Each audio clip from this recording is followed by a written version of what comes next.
بسم اللہ الرحمن الرحیم۔ السلام علیکم معزز طلبہ کرام، آپ سب کیسے ہیں؟ آج ہم اصول شاشی کے سبق نمبر 87 کو پڑھیں گے۔ آج کے سبق کا عنوان ہے اقتداء النص کی تیسری مثال۔ اقتداء النص کی تیسری مثال کی عبارت ولہذا قال ابو یوسف سے شروع ہوتی ہے۔ آئیے سب سے پہلے عبارت پڑھتے ہیں، اس کے ترجمہ کرنے کے بعد باقاعدہ سبق کی وضاحت کرتے ہیں۔ مصنف علیہ رحمہ لکھتے ہیں وَلِهَذَا قَالَ ابو یوسف اذا قال اعتق عبدك عنی بغیر شیء فقال اعتقت۔ اور اسی وجہ سے امام ابو یوسف علیہ رحمہ نے فرمایا کہ جب کسی شخص نے کہا کہ تو اپنا غلام میری طرف سے بغیر کسی شے کے آزاد کر دے، تو اس شخص نے کہا اعتقت، تو میں نے آزاد کر لیا۔ یقع العتق عن الامر، تو یہ جو آزادی واقع ہوگی یہ حکم دینے والے کی جانب سے واقع ہوگی۔ وَيَكُونُ هَذَا مُقْتَضِيًا لِلْهِبَةِ وَالتَّوْكِيلِ، اور یہ کلام تقاضا کرنے والا ہوگا ہبہ کا اور توکیل یعنی وکالت بنانے کا۔ وَلَا يَحْتَاجُ فِيهِ إِلَى الْقَبْضِ، اور یہاں قبضے کی طرف احتیاجگی حاجت نہیں ہوگی۔ لِأَنَّهُ بِمَنزِلَةِ الْقُبُولِ فِي بَابِ الْبَيْعِ، اس لیے کہ یہ قبضہ کرنا ہبہ میں اس رکن قبول کی طرح ہے جو بیع میں ہوتا ہے۔ وَلَكِنَّ نَقُولُ الْقَبُولُ رُكْنٌ فِي بَابِ الْبَيْعِ، لیکن ہم یہ کہتے ہیں کہ قبول کرنا یہ بیع کے باب میں تو رکن ہے۔ فَإِذَا أَثْبَتْنَا الْبَيْعَ اقْتِدَاءً أَثْبَتْنَا الْقُبُولَ ضَرُورَةً، پس جب ہم نے بیع کو بطریق اقتداء کے ثابت کر لیا تو ضرورتاً ہم نے قبول کو بھی ثابت کر لیا۔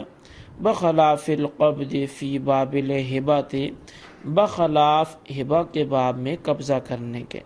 فإنہ لیس برکن فی الہبۃ، اس لیے کہ قبضہ کرنا ہبہ کے باب میں یہ رکن نہیں ہے۔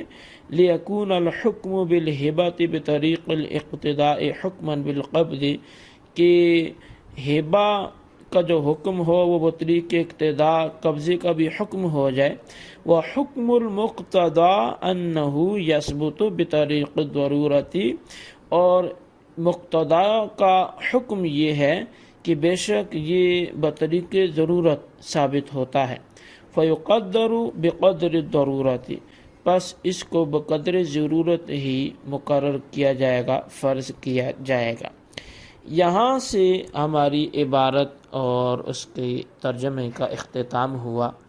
آج کے سبق میں مصنف نے اقتداء النص پر تیسری مثال پیش کی ہے، اور یہ تیسری مثال امام ابو یوسف کا مذہب ہے، جبکہ طرفین کا مذہب ان کے خلاف ہے۔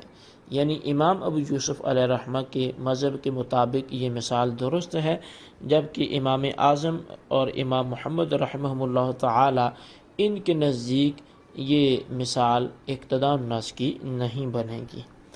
اب امام ابو یوسف کا مذہب کیا ہے؟ تو امام ابو یوسف نے فرمایا کہ جب کسی شخص نے دوسرے مرد سے کہا آتق عنی عبدک بغیر شیء، یا آتق عبدک عنی بغیر شیء، کہ تو اپنا غلام میری طرف سے بغیر کسی عوض کے آزاد کر دے، تو جس شخص سے کہا اس مخاطب نے جواب دیتے ہوئے یہ جملہ بولا کہ اعتقت، میں نے آزاد کر دیا۔ تو اب یہ آزادی کس کی طرف سے ہوگی؟ امام ابو یوسف فرماتے ہیں کہ اب یہ آزادی اسی عامر کی طرف سے ہوگی۔ عامر سے مراد جس نے حکم دیا تھا کہ میری طرف سے اس کو بغیر عوض کے آزاد کر لے، تو لہٰذا اب وہ اسی کی طرف سے آزاد ہو جائے گا۔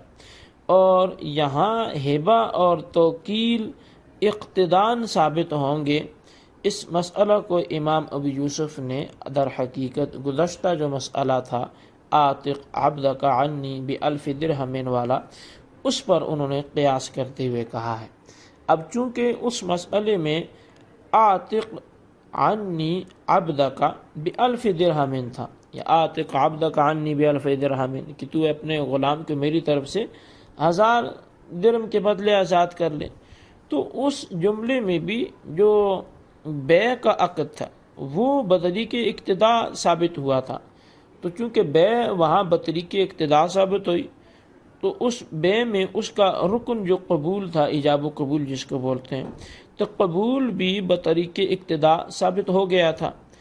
اب امام ابو یوسف فرماتے ہیں کہ جس طرح وہاں بے کے ضمن میں اس کا رکن بھی ثابت ہو گیا، تو اسی طرح یہاں جب اس شخص نے بولا کہ آتق عبدک عنی بغیر شیء، تو اس میں بھی یہ کلام بغیر عوض کی وجہ سے اقتدان ہبہ اور توکیل پر محمول ہوگا، یعنی اس کی اصل عبارت گویا یوں ہوگی کہ حب لی عبدک، تو اپنا غلام مجھے پہلے ہبہ کر، ثم کن وکیلی، پھر تو میرا وکیل بن جا، بالاعتاق، اس کو آزاد کرنے کا۔ تو اب چونکہ اس نے اس کو پہلے اقتدان حبلی بھی بول لیا، پھر ثم کن وکیلی بھی ہو گیا، تو اب چونکہ وہاں اس کے ضمن میں بے کے ضمن میں قبول ثابت ہو رہا تھا اقتدان، تو یہاں بھی کہتے ہیں کہ ہبہ کے ضمن میں یہ توکیل اور ہبہ وغیرہ ثابت ہو جائے گا۔ تو یعنی اس کو آپ سمجھیں کہ ہبہ میں قبضہ چونکہ ضروری تھا، تو قبضہ بطریق اقتدان ثابت ہو جائے گا، لہٰذا جب رکن ساقط ہو سکتا ہے تو یہ تو قبضہ شرط ہے ہبہ کے تام ہونے کے لیے، تو لہٰذا یہ شرط بدرجہ نہ ساقط ہو سکتی ہے۔ امام ابو یوسف کے اگر مذہب کا ہم خلاصہ بیان کریں تو وہ یہ ہے کہ امام ابو یوسف کے نزدیک عامر نے غلام میں موہوب پر اگرچہ قبضہ نہیں کیا، لیکن اس کے باوجود عامر ہی کی جانب سے وہ آزادی ہو جائے گی جو اس نے بولا تھا آتق عبدک عنی بغیر شیء۔ اب امام ابو یوسف کے مذہب کا جواب طرفین کی جانب سے کیا ہے، تو وہ مصنف نے ولیکن نقول سے بیان کیا۔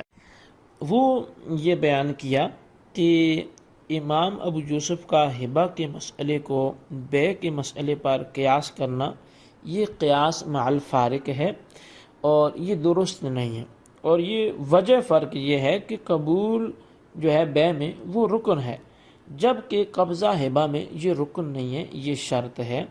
اگر بے کے ضمن میں قبول ثابت ہوتا ہے تو اس کی رکنیت کی وجہ سے ہوتا ہے، اور اگر ہبہ کے ضمن میں اس کا قبضہ ثابت نہیں ہوتا تو عدم رکنیت کی وجہ سے نہیں ہوتا، شرط کی وجہ سے نہیں ہوتا، چونکہ اصل میں ہبہ یہ قبضہ اور رکن جو ہے اور شرط، اس میں بہت بڑا فرق ہوتا ہے۔ رکن اور شرط میں فرق یہ ہے کہ رکن شے میں داخل ہوتا ہے، لہٰذا قبول اقتدان ثابت ہوگا کیونکہ وہ بے میں داخل ہے، اور جب بے ثابت ہوگی تو جو چیز اس میں داخل ہے وہ بھی ثابت ہو جائے گی، جبکہ شرط شے سے خارج ہوتی ہے۔ کسی بھی چیز کی شرط ہو وہ شے سے پہلے ہوتی ہے، جیسے نماز کے لیے شرط ہے طہارت، پاک ہونا، تو پاکیزگی پہلے ہے، نماز بعد میں شروع ہوگی، لہٰذا قبضہ اقتدان ثابت نہیں ہوگا۔ کیوں؟ قبضہ تو شرط ہے نا ہبہ کے لیے، اور شرط شے سے خارج ہوتی ہے، تو یہاں تک کہ ایجاب و قبول بھی ساقط ہو جاتے ہیں۔ مثال کے طور پر بغیر ایجاب و قبول کے لین دین کیا جائے تو رکن ایجاب و قبول ہی ساقط ہو جاتے ہیں۔ مثال کے طور پر کسی مارکیٹ میں جائیں، وہاں لکھ کے لگایا ہوا ہے کہ یہ چیز اتنے کی ہے، نہ آپ نے ایجاب کیا انہوں نے قبول کیا، لکھی ہوئی چیز آپ نے دیکھی، اٹھائی، اوپر قیمت لکھی تھی، جا کے کاؤنٹر پہ پیمنٹ کی، تو اسی کو بے تعاطی بھی کہتے ہیں۔ جبکہ ہبہ میں قبضہ کسی بھی حالت میں ساقط ہونے کا احتمال نہیں رکھتا، یعنی ان دونوں میں بڑا فرق ہے بے اور ہبہ میں۔ بے میں وہ آپ بغیر رکنیت کے بھی اس کو تام کر سکتے ہیں، جیسے بے تعاطی ہوگی، لیکن ہبہ میں بغیر اس کی شرط کے ہبہ تام نہیں ہوتا، تو لہذا چونکہ اس جگہ ہبہ میں قبضہ نہیں پایا گیا، لہذا ہبہ کے درست نہ ہونے کی وجہ سے غلام کی آزادی عامر کی جانب سے نہیں ہوگی کہ اس کی جانب سے کفارہ ادا ہو سکے، بلکہ یہ آزادی مامور کی طرف سے ہوگی، یعنی جس کو آزاد کرنے کا بولا گیا تھا اور اس نے آزاد کر دیا، اور غلام کی ولا بھی مامور کے لیے ہی ہوگی۔ اب یہاں سے وہ حکم المقتدا سے مصنف اقتداء النص کا حکم بیان کر رہے ہیں، اور وہ یہ ہے کہ مقتدا ضرورت کے پیش نظر ثابت ہوتا ہے، اور جو چیز ضرورتاً ثابت ہو وہ بقدر ضرورت ہی ثابت ہوتی ہے، لہذا مقتدا جب بھی ثابت ہوگا اس کی اتنی ہی مقدار ثابت ہوگی کہ جس سے اس کی ضرورت پوری ہو سکے، کہ جس طرح پہلی مثال میں انتی طالق میں طلاقاً اور دوسری مثال میں آتق عبدک عنی بألف درہم میں قبول کو ثابت مانا گیا ہے۔ بہرحال یہ ہمارا آج کا سبق تھا، اور اس سبق کو خلاصتاً اپنے پاس نوٹ کریں، کیونکہ آج کے سبق میں ہم نے امام ابو یوسف اور طرفین کے اختلاف پر ایک مثال کو اقتداء النص کی روشنی میں سمجھا ہے، جو امام ابو یوسف کے ہاں ہی وہ بنتی ہے۔ تو بالخصوص آپ ان سوالات کے جوابات بھی دیں۔ سوال نمبر 1 یہ ہے کہ اگر کسی شخص نے کہا آتک عبدک عنی بغیر شیء، تو آزادی دینے والے نے آزادی دے دی، اب یہ آزادی کس کی طرف سے ہوگی؟ سوال نمبر 2 یہ ہے کہ رکن اور شرط میں فرق بیان کریں۔ اللہ تبارک و تعالیٰ سے دعا ہے جو کچھ ہم نے پڑھا سنا اسے یاد رکھنے کی توفیق نصیب فرمائے، آمین بجاہ نبی الامین۔